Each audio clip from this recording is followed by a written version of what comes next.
नमस्कार, स्वदेश न्यूज देख रहे हैं आप। मैं हूं आपके साथ अभिजीत तिवारी। पेट्रोल डीजल पर राहत, छत्तीसगढ़ में सियासत।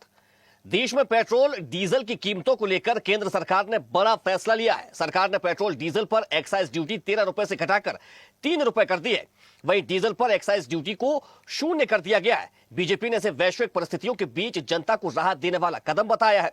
सरकार का कहना है कि इस कदम से आम जनता को राहत मिलेगी और परिवहन लागत कम होने से जरूरी वस्तुओं की कीमतों पर भी असर पड़ेगा। वहीं इस मामले को लेकर पीसीसी चीफ दीपक बैज ने तंज कसते हुए कहा कि 5 राज्यों में चुनाव चल रहे हैं, इसलिए सरकार नौटंकी कर रही है। सिलेंडर के दाम बढ़ाने के बाद उसे मैनेज करने के लिए एक्साइज घटाया गया है। बीजेपी का मकसद सिर्फ सत्ता हासिल करना है। अब पेट्रोल और डीजल के दामों में आग ना लगे, इसको लेकर सरकार ने यह कदम उठाया है। लेकिन सरकार के इस फैसले के बाद से सियासी पारा चढ़ गया है। तो छत्तीसगढ़ में एलपीजी पेट्रोल डीजल को लेकर सियासत देखने को मिल रही है। दरअसल केंद्र की सरकार ने एक बड़ा फैसला लेते हुए पेट्रोल और डीजल पर एक्साइज ड्यूटी को घटा दिया है। जहां डीजल पर एक्साइज ड्यूटी को पूरी तरीके से खत्म कर दिया है, यानी कि शून्य कर दिया गया है। वहीं पेट्रोल पर इसको 10 रुपए प्रति लीटर घटाया गया है। और सरकार का मानना है कि जब एक्साइज ड्यूटी घटाई गई है तो अब तमाम जो पेट्रोल पंप या जो तमाम पेट्रोलियम एजेंसियां हैं, कंपनियां हैं, ये अपने मूल्य में वृद्धि नहीं करेंगी। लेकिन वही इसको लेकर अब छत्तीसगढ़ में सियासत देखने को मिल रही है। दरअसल पीसीसी चीफ दीपक बैज का कहना है कि सरकार ने ऐसा इसलिए किया है ताकि जो दूसरे राज्यों में चुनाव चल रहे हैं, 5 राज्यों में, उसमें उन्हें वहां पर बढ़त मिल सके। तो इसको लेकर प्रतिक्रियाएं भी आई है, हम आपको सुनवा देते हैं। माननीय नरेंद्र मोदी जी ने पेट्रोल पर एक्साइज ड्यूटी 10 रुपये से घटा करके 3 रुपये कर दिए हैं और डीजल पर शून्य कर दिए हैं। इससे आम लोगों को बड़ी राहत मिलेगी। और जो कहते हैं कि मोदी है तो मुमकिन है, अभी वर्तमान हालात युद्ध जैसी वैश्विक परिस्थितियों के बीच हमारे मोदी सरकार द्वारा लिए गए इस महत्वपूर्ण और संवेदनशील निर्णय से भारतवासियों को कोई अतिरिक्त बोझ नहीं पड़ेगा। इस तरह से एक बार फिर प्रधानमंत्री माननीय नरेंद्र मोदी जी ने वैश्विक परिस्थितियों में जनता को एक बड़ी राहत दी है। रामनवमी के पावन अवसर पर पेट्रोल और डीजल में एक्साइज ड्यूटी की भारी कटौती, ये जनता को बड़ी राहत है। इसके लिए प्रधानमंत्री माननीय नरेंद्र मोदी जी के प्रति मैं आभार व्यक्त करता हूं, धन्यवाद देता हूं। कुछ नहीं, ये 5 राज्यों में चुनाव चल रही है, इसको लेकर ये इस तरह की सरकार नौटंकी कर रही है। एक तरफ 60 रुपए गैस का रेट बढ़ा दिए, उसको कहीं ना कहीं मैनेज करने के लिए, और 5 राज्यों का चुनाव चल रहा है, इसलिए जनता को भ्रमित करने के लिए उन्होंने एक्साइज ड्यूटी घटा है। लेकिन जैसे चुनाव खत्म होगा, पेट्रोल और डीजल का रेट बढ़ेगा, ये तय मान लीजिए। माननीय नरेंद्र मोदी जी ने तो सरकार ने जनता को राहत देने के लिए एक बड़ा फैसला लिया है। लेकिन इस फैसले को अब चुनावी दाव कांग्रेस की ओर से बताया जा रहा है। इसी मुद्दे पर करेंगे चर्चा, लेकिन उससे पहले परिचय करवा देते हैं अपने मेहमानों से। हमारे साथ भाजपा प्रवक्ता गोपाल दुष्ट जी जुड़ गए, आपका बहुत स्वागत है। साथ ही हमारे साथ कांग्रेस प्रवक्ता रिंकी पांडे जी भी जुड़ गई हैं, आपका भी बहुत स्वागत है। चर्चा की शुरुआत में रिंकी जी से करूंगा। रिंकी जी, ये राहत जो सरकार की ओर से दी गई है, इसमें आपत्ति क्यों कांग्रेस को है? रिंकी जी, क्या आप मुझे सुन पा रही हैं? जी, मैंने ये कहा कि ये राहत नहीं है, एक प्रकार से डैमेज कंट्रोल है। और सरकार एक तरफ दावा करती है कि उन्होंने राहत दी है। टैक्स पेट्रोल पे जो पेट्रोल और डीजल पे कुछ टैक्स जो उन्होंने कम किया है, उससे वो कह रही है कि उन्होंने जनता को राहत दी है। लेकिन कहाँ जनता को राहत मिल कहाँ रही है? बताए कि जनता क्या राहत पा रही है? जनता को ये राहत नहीं है। ये राहत आप दे रहे हैं किसको? कंपनी को। जब ऑलरेडी पहले से अगर तेल की कीमतें बढ़ी हुई है, जब तेल की कीमतें बढ़ी हुई है और पेट्रोल पंप पर आपके रेट कम करने का असर दिखाई नहीं दे रहा है, तो जनता की जेब पर बोझ तो जैसा कि वैसा ही बना हुआ है ना। फिर सवाल तो लेकिन कहीं ना कहीं ये उठेगा रिंकी कि जी, ये राहत मिल कहाँ रिंकी रही। जी, आपको मैं एक हमें बात हमें बता दूं हमें कि इस बात पर भी तो ध्यान हमें इस बात पर भी तो ध्यान देना होगा ना कि अगर कंपनियों, जैसे आपने कहा कि ये फायदा कंपनियों को दिया जा रहा है, तो अगर कंपनियों पर बोझ बढ़ता, उन पर दबाव ज्यादा बढ़ता, तो फिर तो वो अपने रेट बढ़ाते और उसका सीधा जो भार है वो आम आदमी की जेब पर पड़ता।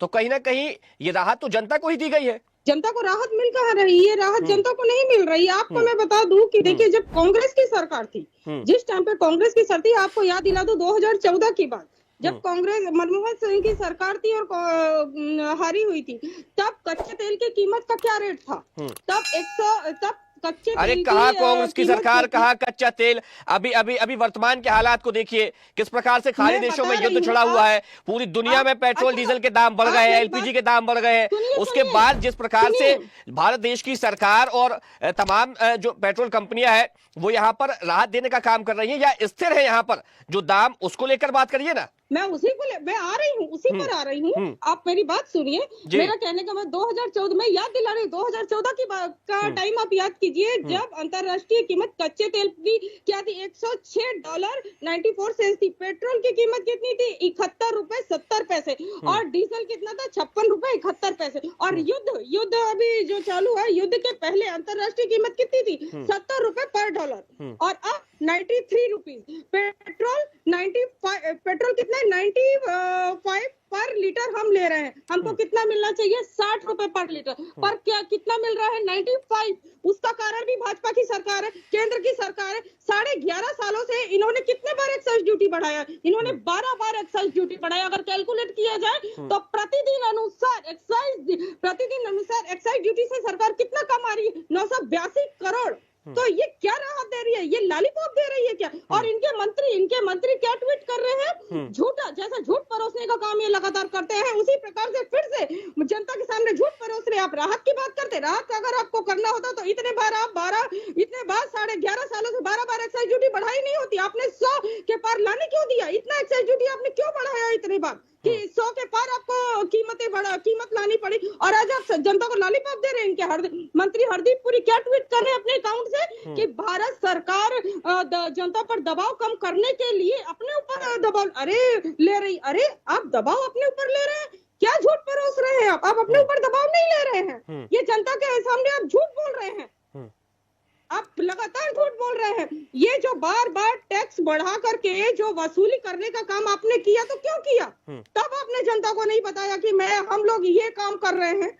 आज चलिए ठीक है, ये भी एक बात मैं बता दूं आपको कि जो इन्होंने ये जो कीमत ये जनता को बता रहे हैं ना कि हमने राहत दी है, तो ये भी इनकी एक कहानी है। ये जो नायरा कंपनी है, आपको बताऊं, ये जो ऑयल मार्केटिंग कंपनी जो है, ये नायरा नाम की जो कंपनी है, इन्होंने कल रात को क्या किया? इन्होंने रात को पेट्रोल और डीजल की 3 और 5 रुपए की कुछ कीमतें बढ़ाए थे, उन्होंने दाम बढ़ाए थे। ठीक है, जिससे बढ़ाया था, तो ये दबाव किस पर पड़ा? ये दबाव कंपनियों के द्वारा सरकार पर पड़ा और सरकार ने उन कंपनियों को खुश करने के लिए कुछ एक्साइज ड्यूटी उन्होंने कम कर दिया। तो ये इन्होंने काम किया है कंपनियों को खुश करने के लिए, न कि जनता को। अगर जनता सोच रही है कि पेट्रोल पंप में जाएगी और उन्हें कम कीमत मिलेगी, तो ऐसा नहीं होने वाला है। जनता की आंखों पे आप धूल झोंकने का काम बंद कीजिए, जनता को हकीकत दिखाइए। आप जो लगातार ये लाइनों में जनता को खड़ा कर रहे हैं, ये केवल आपके झूठ लगातार बोलने का नतीजा है। अगर आप सच्चाई से चलते तो आप लगातार, ठीक है, जवाब ले लेते हैं। ठीक है गोपाल जी, देखिए रिंकी जी कह रही कि जब हमारी सरकार थी तब वैश्विक बाजार में कच्चे तेल की कीमतें बहुत ज्यादा थी, लेकिन उसके बाद भी जो पेट्रोल की कीमतें थी वो बहुत कम थी भारत देश के अंदर। हालांकि आज का जो सिनेरियो है, जियोपॉलिटिकल सिनेरियो की अगर हम बात करें, तो तमाम तस्वीर बदल गई है, युद्ध चढ़ा हुआ है, उसके बाद के जो हालात बने हुए हैं, लेकिन उसके बाद भी कहा जा रहा है कि यह सिर्फ एक चुनावी स्टंट है। गोपाल जी अनम्यूट कर लीजिए, अनम्यूट। अभिजीत जी नमस्कार। आपके सभी दर्शकों को रामनवमी के पावन पर्व का बहुत बहुत शुभकामना और बधाई।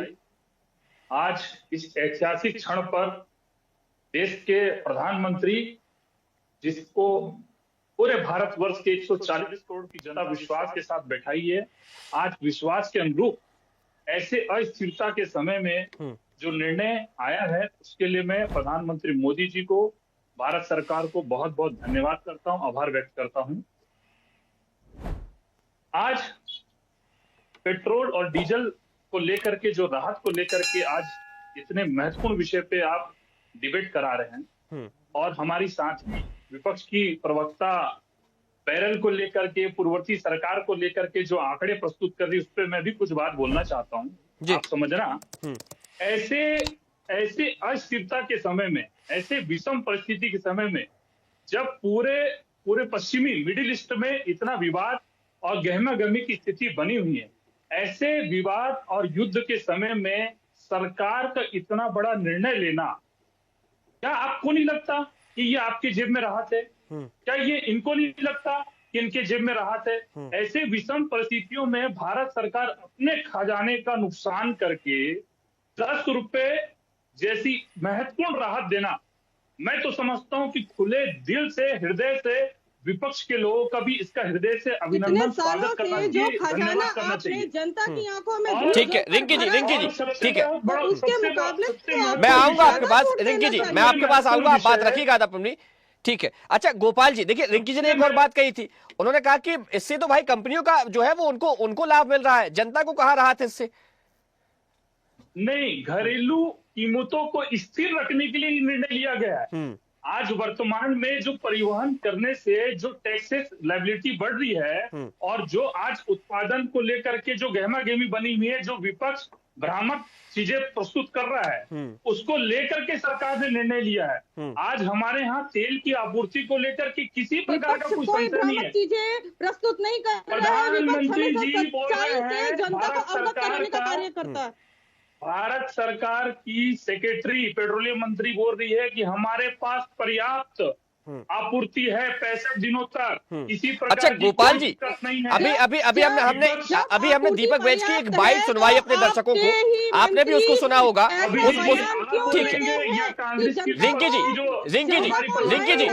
रिंकी जी, आप अपने समय पर बोलिएगा, मैं आऊंगा आपके पास, आप अपनी बात रखिएगा, पहले बात पूरी हो जाने दीजिए गोपाल जी की। जी, मेरे छोटे से प्रश्न का उत्तर आप विपक्ष की प्रवक्ता से दिलवाइए जी। इनके प्रदेश अध्यक्ष बोल रहे हैं कि 5 राज्यों के चुनाव को लेकर के ये निर्णय आया है। ये कहती हैं कि ये सब चुनाव के बाद ही पता चलेगा कि महंगाई कहाँ से बोल रही है। ये चुनाव के लिए प्रोपेगेंडा भी है, लॉलीपॉप दिया जा रहा है जनता को, जनता को लॉलीपॉप दिया जा रहा है, झूठ बोला जा रहा है। लगातार आप लोग झूठ बोलने का कार्य करते हैं, जनता को एकदम रिंकी जी, बात तो पूरी हो जाने दीजिए उनकी। ठीक है रिंकी जी, बात पूरी कर लेने दीजिए उन्हें, फिर आपके पास आऊंगा मैं, आप बोलिएगा तब। गोपाल जी, एक छोटा सा सवाल है, इनके प्रदेश अध्यक्ष कुछ बोल रहे हैं, इनके राष्ट्रीय नेतृत्व कुछ बोल रहा है। राष्ट्रीय नेतृत्व बोल रहा है कि 60 रुपए की एलपीजी में वृद्धि की गई है, उस डैमेज को कंट्रोल करने के लिए 10 रुपए की एक्साइज ड्यूटी कम की गई है। इनके प्रदेश अध्यक्ष बोलते हैं कि 5 राज्यों के चुनाव को लेकर के ये पहले ये तय कर ले कि डैमेज कंट्रोल को लेकर के ये किया गया है या 5 राज्यों को लेकर के चुनाव को लेकर के ये पहले ये तय कर ले। आप जनता को पूरी तरह भ्रमित करना चाहते हैं, आप जनता को पूरी तरह भ्रमित कर रहे हैं, आप जनता के साथ झूठ बोल रहे हैं। आपके मंत्री हरदीप पुरी जी का ट्वीट कितना बड़ा झूठ साबित कर रहा है। आपके मंत्री हरदीप पुरी ने अपने अकाउंट से क्या ट्वीट किया? भारत की जनता, बिल्कुल आप भारत की जनता पर दबाव न पड़े इसलिए वो दबाव सरकार अपने ऊपर, कैसे सरकार अपने ऊपर? अच्छा रिंकी जी, मुझे ठीक है, एक छोटे से सवाल का जवाब दीजिएगा आप। जो टैक्स सरकार लगाती है, अगर उसको हटा दे, ठीक है रिंकी जी, अगर किसी प्रोडक्ट पर कोई टैक्स लगाया जाता है, कोई एक्साइज ड्यूटी लगाई जाती है, अगर उसको हटा ले तो उसका भार किस पर आएगा और उसकी भरपाई कौन करेगा? देखिए, टैक्स लगाइए, टैक्स लगाने से राजस्व बढ़ेगा, ये हम भी कहते हैं, लेकिन टैक्स 12 बार 11.5 सालों में बार बढ़ाया नहीं जाता। आपने कितने बार टैक्स नहीं, जो एक्साइज ड्यूटी घटाई गई है, ठीक है, मैं उसी मुद्दे पर बात कर रहा हूँ। जो बात आपने कही थी, मैं उसी मुद्दे पर बात कर रहा हूँ। आपने कहा कि जनता को कैसे सरकार पर कैसे इसका दबाव पड़ेगा, तो जो टैक्स, जो एक्साइज ड्यूटी से जो राजस्व बढ़ता था सरकार का, जिससे विकास के काम होते थे, और अगर अब वो एक्साइज ड्यूटी घटा दी गई है तो उसका भार तो बढ़ेगा, वो तो सरकार को वहन करना पड़ेगा ना। देखिए, जब हमारे टाइम पे जब कांग्रेस की सरकार थी, तब भी अंतरराष्ट्रीय कीमत पर अगर कच्चे तेल की कीमत अगर कम होती थी यहाँ, तो हम लोग टैक्स पर भी हम लोग राहत देते थे ताकि जनता को और राहत मिल सके। लेकिन यहाँ तो एकदम उल्टा है, यहाँ तो टैक्स को बराबर और बढ़ाया जाता है और जनता से जितना वसूली जितना वसूली कर सके उतनी लगातार वसूली की जाती है। तब तो और कच्चे उसके दामों में बाद- सिर्फ उसके बाद रेट जनता बढ़े के हुए सामने थे, लेकिन झूठ आज तो बोला देश जाता में है। पेट्रोल जनता डीजल को कच्चा पैसा तेल के लिए पहुंच जाए, दबाने की यही बहुत कोशिश बड़ी किया बात हो रही जाता है। ठीक है, मैं आऊंगा आपके पास। गोपाल जी। अभिजीत जी, आज वर्तमान पे भारत सरकार जो आयात कर रहा है कच्चे तेल का, वो 122 रुपए बैरल की कीमत में कर रहा है। अन्य देशों में आज पेट्रोल और डीजल की कीमतों में जितने तेजी से बढ़ोतरी हुई है, चाहे पाकिस्तान ले लो, चाहे कनाडा ले लो, चाहे चाइना ले लो, चाहे अमेरिका ले लो, चाहे इजराइल ले लो, चाहे जिन देशों की भी बात करो, वहां पे वृद्धि हुई है। और ऐसी ही वृद्धि हमारे यहाँ इस परिस्थिति में होनी थी, लेकिन सरकार ने उस दर्द को समझा, भारत देश के 144 करोड़ लोगों की दर्द को समझा और ऐसे विषम परिस्थितियों में राहत देने का काम अपने ऊपर लिया। उस 10 रुपए की एक्साइज ड्यूटी को कम करके सरकार ने अपने जो वित्तीय व्यवस्था है उसमें अपने भार लिया, और उस भार का ही देखिए परिणाम है कि आने वाले समय में हमको घरेलू उत्पाद से संबंधित कीमतों में बढ़ोतरी नहीं मिलेगी, स्थिरता मिलेगी, किसी प्रकार के परिवहन में अतिरिक्त बोझ नहीं आएगा। आज ये 10 रुपए के लिए मैं कहता हूं कि विपक्ष को हृदय से धन्यवाद करना चाहिए इतने ऐतिहासिक निर्णय और फैसले को।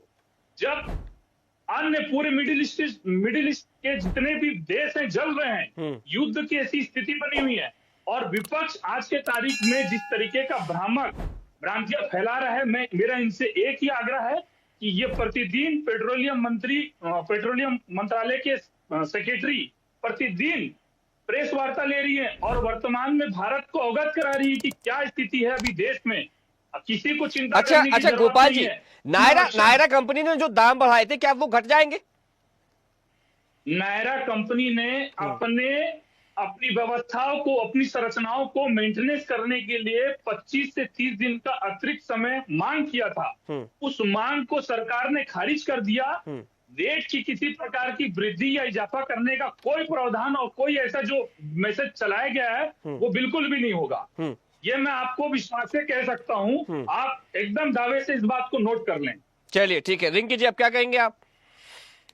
जब पहले ही टैक्स में कई गुना बढ़ाया गया तो कटौती को राहत कैसे कहा जा सकता है? पहले ही इन्होंने इतना सब कुछ बढ़ा दिया है रेट, तो ये कोई राहत नहीं है। ये लगातार झूठ बोलने का प्रयास करते हैं, लगातार जनता को भ्रमित करते हैं। और ये जो जनता की हित की बात कर रहे हैं ना, इतने सालों से हम लोग ने ऐसा किया वैसा किया, तो ये जो लंबी लाइनें लगी हुई है ना, अगर ये राहत देते और ये जनता के हित में कार्य करते ना, तो हर बार इन्हें जनता को इतनी लंबी लाइनों में नहीं लगाना पड़ता। कभी नोटबंदी को लेकर के, कभी डीजल को लेके, कभी एलपीजी को लेके, कभी पेट्रोल को लेकर के। जब से ये सरकार आई है केवल जनता को लाइन लगाने का कार्य की है, उसके अलावा कुछ नहीं। राहत का तो भूल जाइए, केवल झूठ और झूठ लॉलीपॉप दे रही है और कुछ भी नहीं। ठीक है, गोपाल जी बताइए भाई। अभिजीत जी, ये इनके तर्क और इनके जो स्टडी है, मैं उस पर क्या बोलूं।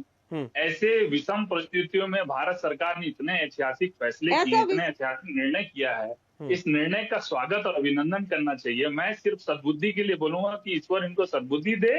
ऐसे समय में राहत देने इनके भी, ये केवल हमारे लिए नहीं है, भाजपा सरकार को सद्बुद्धि की अति आवश्यकता है, क्योंकि भाजपा सरकार को, क्योंकि लगातार इस निर्णय का अभिनंदन होना चाहिए। अच्छा गोपाल जी, ये जिन राज्यों में चुनाव होने हैं, 5 राज्यों में, क्या उसके बाद दाम नहीं बढ़ेंगे? क्या सरकार ये आश्वस्त करती है? क्या बोले? जिन 5 राज्यों में चुनाव हो रहे हैं, उनके जब परिणाम आ जाएंगे तो क्या उसके बाद दाम नहीं बढ़ेंगे पेट्रोल डीजल के? जैसा दीपक बैज ने भी इस बात का जिक्र किया है, क्या इसको लेकर सरकार आश्वस्त कर रही है कि दाम नहीं बढ़ेंगे? अभिजीत जी, चुनाव 5 राज्यों के चुनाव से कोई सरोकार नहीं है सरकार का। ये जो मिडिल ईस्ट में युद्ध चल रहा है, उस युद्ध को लेकर के ये निर्णय लिया गया है। मिडिल ईस्ट के युद्ध के विराम के बाद निश्चित उसमें कुछ ना कुछ बदलाव होगा। चुनाव से कोई सरोकार नहीं है, चुनाव से कोई लेना देना नहीं है। ये कांग्रेस का प्रोपोगेंडा मचाया हुआ है। ये इनके प्रदेश और इनके राष्ट्रीय नेतृत्व आपस में ही टकरा रहे हैं। कांग्रेस का प्रोपोगेंडा नहीं है, ठीक है। चुनाव खत्म होते ही क्या आप फिर से दोबारा टैक्स नहीं बढ़ा देंगे? चलिए ठीक है, समय हो गया रिंकी जी, ठीक है, बढ़ा देंगे, गारंटी लेते हैं आप? चलिए ठीक है, बताइए। ठीक है, समय हो गया और बिजली ठीक है, गारंटी चर्चा को विराम देना पड़ेगा, समय हो गया। हमारे साथ जुड़ने के लिए रिंकी जी आपका बहुत शुक्रिया और गोपाल मिश्री जी आपका भी बहुत धन्यवाद। तो जनता को राहत देने के लिए केंद्र सरकार ने फैसला लिया है, लेकिन इस फैसले के बाद छत्तीसगढ़ में सियासी पारा चढ़ गया है, क्योंकि जिस प्रकार से छत्तीसगढ़ में कांग्रेस के जो प्रदेश अध्यक्ष है उनका कहना है कि ये एक चुनावी स्टंट है, 5 राज्यों में चुनाव चल रहे हैं, इसको ध्यान में रखते हुए जनता के वोट को मैनेज करने के लिए ये फैसला लिया गया है। वही भारतीय जनता पार्टी की ओर से कहा जा रहा है, सरकार की ओर से कहा जा रहा है कि सिर्फ और सिर्फ जनता को राहत देने के लिए ये फैसला लिया गया है। फिलहाल चर्चा में इतना ही। देखते रहिए स्वदेश न्यूज, सबसे पहले देश। देखते रहिए स्वदेश न्यूज। अगर आप इस वीडियो को सोशल मीडिया हैंडल फेसबुक या इंस्टाग्राम पर देख रहे हैं तो हमें फॉलो करें, अगर यूट्यूब पर देख रहे हैं तो सब्सक्राइब करें और बेल आइकन दबाना ना भूलें।